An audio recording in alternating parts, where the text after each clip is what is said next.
आज हम लोग पाइपलाइनिंग का एक क्वेश्चन करने वाले हैं जो कि 3 टाइप में से एक टाइप का है। तो सबसे पहले का आज अपना क्वेश्चन है design arithmetic pipeline for the operation. ये हमें गिवन है एंड ये हमें आई की वैल्यू भी यहाँ पे गिवन है एंड इस आई की वैल्यू से हमें यहाँ पे स्पेस डायग्राम बनाना है एंड उस स्पेस डायग्राम के बाद हमें जो है यहाँ पर इन वैल्यू से एक क्वेश्चन में इवेल्युएट स्पीड अप की वैल्यू करनी है।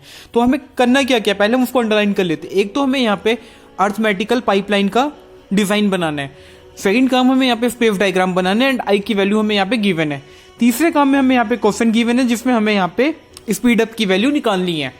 तो सबसे पहले हम यहाँ पे अर्थमेटिक पाइपलाइन डिजाइन करने वाले हैं जो कि बहुत इजी है यार।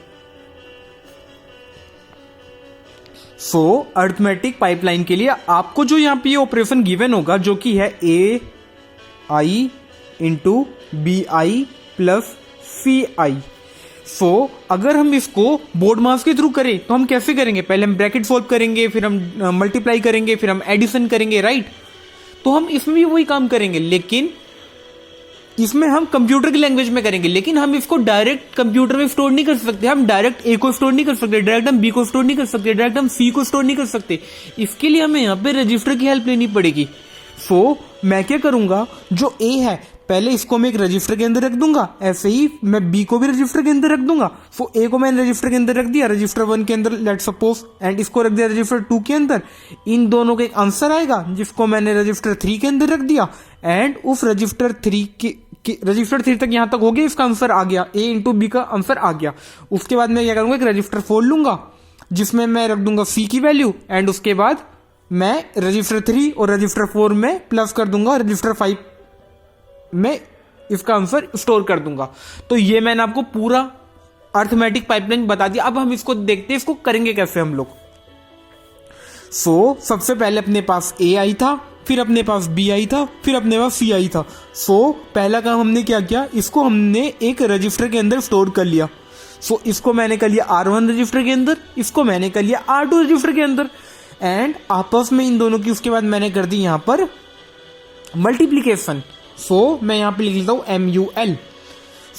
इन दोनों की मैंने मल्टीप्लीकेशन कर ली तो अपने मेरे पास एक आंसर आएगा, एब्सोल्युटली मेरे पास एक आंसर आएगा। उसको मेरे को कहीं स्टोर करना पड़ेगा तो मैं उसको स्टोर कर लेता हूं यहां पर R3 के अंदर। R3 के अंदर मैंने यहां पे इसका आंसर जो है स्टोर कर लिया। अब मेरे को जरूरत पड़ेगी यहाँ पे सी की, क्योंकि मेरे को दोनों को एडिशन करना है।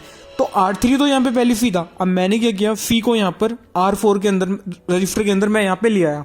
यहाँ पे हो गया R3, यहाँ पे हो गया R4। अब मैं दोनों को एडिशन करना था मुझे, लाइक ये R3 था, ये R4 था, दोनों की भी मुझे एडिशन करना था।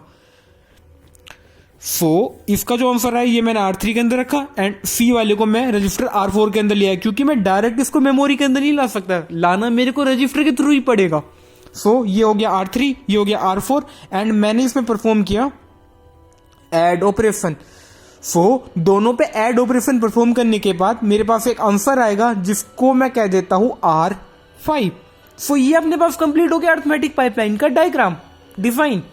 अब हम करेंगे यहां पे स्पेस डायग्राम। मैं यहां पे लिख देता हूं स्पेस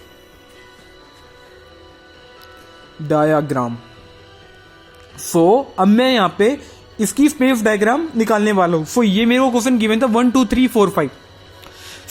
स्पेस डायग्राम निकालने के लिए आपको क्या करना है, सबसे पहले आप यहां पे नंबर लिख दो यार, थोड़ा सा मैं बड़ा बड़ा लिख देता हूं, 1 2 3 4 5 6 7। आई थिंक इतने में मेरा काम हो जाएगा, या मुझे एक और ले लेना चाहिए। यहां पे मैं इसको काट के नीचे लिख देता हूं बड़ा बड़ा, और 3 4 5 6 7 8। ये मैंने पहले आपको यहां तक, आप और आगे तक भी चाहो तो यहां पे नंबरिंग कर सकते हो। उसके बाद आपको क्या करना है, यहां पे लिखना है सेगमेंट 1 एंड उसके बाद यहां पे लिखो R1, यहां पे लिखो R2। सबसे पहले हम R1 में हमने क्या किया था, सबसे पहले R1 में हम A की वैल्यू लाए थे, राइट। यहां पे हमें लिखना पड़ेगा A1।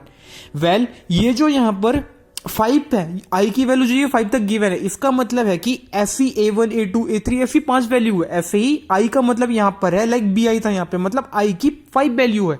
ऐसे ही जो सी आई है यहां पर, इसका मतलब है कि सी की जो है 5 वैल्यू है और आई की जगह हम उसको रिप्लेस कर देंगे ना, वो हमें यहां पे गिवन है। तो सबसे पहले लिख लेता हूं A1 एंड यहाँ पे आ जाएगा A2। पहले मैंने सारे A वाले को रजिस्टर के अंदर स्टोर कर लिया, लाइक ये वाला मैंने रजिस्टर के अंदर पहले इसको स्टोर कर लिया। अब मैं यहाँ पे B वाला भी फर्स्ट स्टेप में मैं कर रहा था, सो मैंने B वाले को भी यहाँ पर स्टोर कर लिया। सो मैंने यहाँ पे सबको स्टोर कर लिया। अब मेरा यहाँ पर सेगमेंट 1 कंप्लीट हो गया। अब मैं चलता हूं यहाँ पर सेगमेंट 2 की तरफ। सो सेगमेंट 2 में मैं यहाँ पे 2 रजिस्टर और लेता हूं। अब पहला रजिस्टर मैंने क्या किया कि इन दोनों के बीच में जो मेरे को ऑपरेशन परफॉर्म करना था, लाइक क्या परफॉर्म करना था, मल्टीप्लाई, तो यहाँ पे मैं मल्टीप्लाई परफॉर्म कर देता हूं। लेकिन मैं यहाँ पर जो ये पहला वाला होगा इसको मैं छोड़ दूंगा, ऐसे ही मैं इसका वाला ही पहला वाला छोड़ दूंगा सेगमेंट 2 का, तो मैं यहां पर करूंगा multiply. So A1 into B1 and यहां पे हो जाएगा A2 इंटू B2, यहां पे हो जाएगा A2 इंटू B3 एंड यहां पे हो जाएगा A3 इंटू B3, यहां पे हो जाएगा A4 इंटू B4। सो मैंने यहां पर सबकी मल्टीप्लीकेशन कर दी। नाउ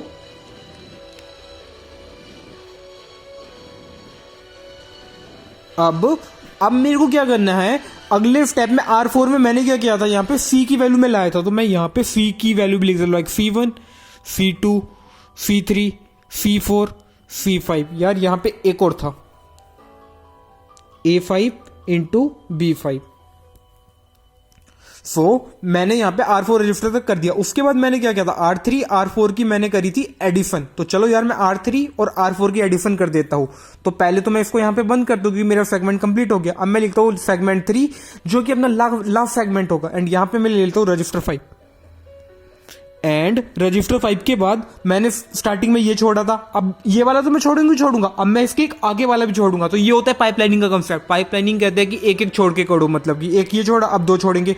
इसके नीचे होता तो फिर हम 3 छोड़ देते, तो यहाँ पे मैंने ये दोनों छोड़ दिए। अब मैं ये वाला करूंगा यहाँ पर। सो A1 into B1 plus C1।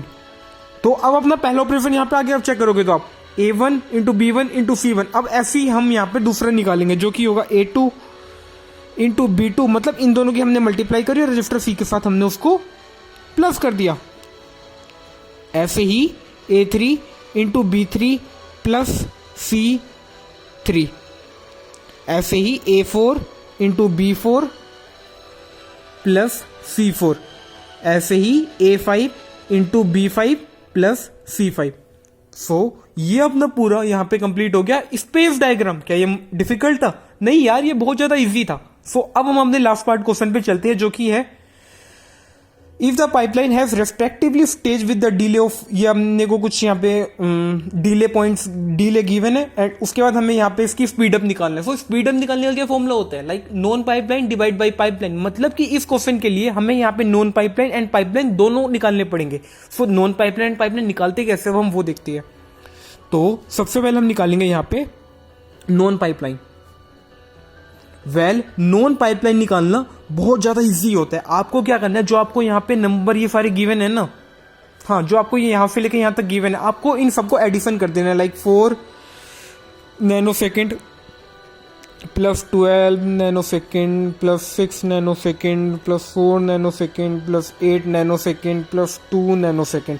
अगर अब इसको हम लोग ऐड करेंगे 8 प्लस 2 10 14 20 32 36, ये आ गया अपने पास 36। एंड अगर हम लोग पाइपलाइन का निकाले, लाइक पाइपलाइन तो इससे भी ज्यादा इजी है निकालना। पाइपलाइन में हम क्या करते हैं यार, सबसे मैक्सिमम वाला देखते हैं। लाइक इन 1 2 3 4 5 6, इन 6 में आपको सबसे मैक्सिमम कौन सा दिखाई दे रहा है, लाइक मैक्सिमम या 12 है। सो यहां पे आ जाएगा पाइपलाइन का आंसर 12। ये इजी तो नहीं था। सो अब देखो यार, पाइपलाइन यहाँ पे अपना 12 आ गया, लेकिन कभी कभी हमें यहाँ पर लैचेफ डिले गिवन होती है। लाइक अगर इस क्वेश्चन में यहाँ पे मेंशन होता कि लैचेफ डिले 2 है तो वो आपको यहाँ पर प्लस करने पड़ते, लेकिन इस क्वेश्चन में कुछ मेंशन ही नहीं था लैचेफ डिले के बारे में, इसलिए हमने यहाँ पे कुछ प्लस किया ही नहीं। सो नॉन पाइपलाइनिंग का आंसर अपने पास आएगा 36 एंड पाइपलाइनिंग का आंसर अपने पास आएगा 12। देख रहे हो कितना आधे समय में जब कम हो गया अपना पाइपलाइनिंग में, एंड नॉन पाइपलाइन 36, मतलब कि बहुत ज्यादा इसको करना पड़ा। अब हमें निकालना था स्पीड अप। स्पीड अप का फॉर्मूला होता है non pipeline divide by pipeline. And non pipeline अपने पास आएगा 36, ये था अपने पास 12, ये कट जाएगा 18 से, ये कट जाएगा 6 से, ये कट जाएगा 3 से। सो अपने पास आ गया 3 स्पीड अप टाइम। सो यही था आज का न्यूमेरिकल, जिसमें हमें यहाँ पे अर्थमेटिक पाइपलाइन पहले निकालना जो कि हमने यहाँ पे निकाला। उसके स्पेस डायग्राम की बात करी गई थी एंड आई की वैल्यू हमें यहाँ पे गिवन थी एंड आई यहाँ पे भी आई था। उसके बाद हमने ये स्पेस डायग्राम बना लिया। स्पेस डायग्राम बनाने के बाद हमें एक न्यूमेरिकल गिवन था जिसमें हमें स्पीड अप निकालना था। स्पीड अप निकालने के लिए हमें यहाँ पे नॉन पाइपलाइन एंड पाइपलाइन दोनों का निकालना था। नॉन पाइपलाइन में क्या होता है कि हम सबको प्लस कर देते हैं एंड पाइपलाइन में क्या होता है हम इस सब में जो मैक्सिमम होता है हम वो वाला ले लेते हैं एंड स्पीड अप के लिए हमने क्या किया, दोनों को डिवाइड कर दो, स्पीड अप की वैल्यू होगी। Thank you.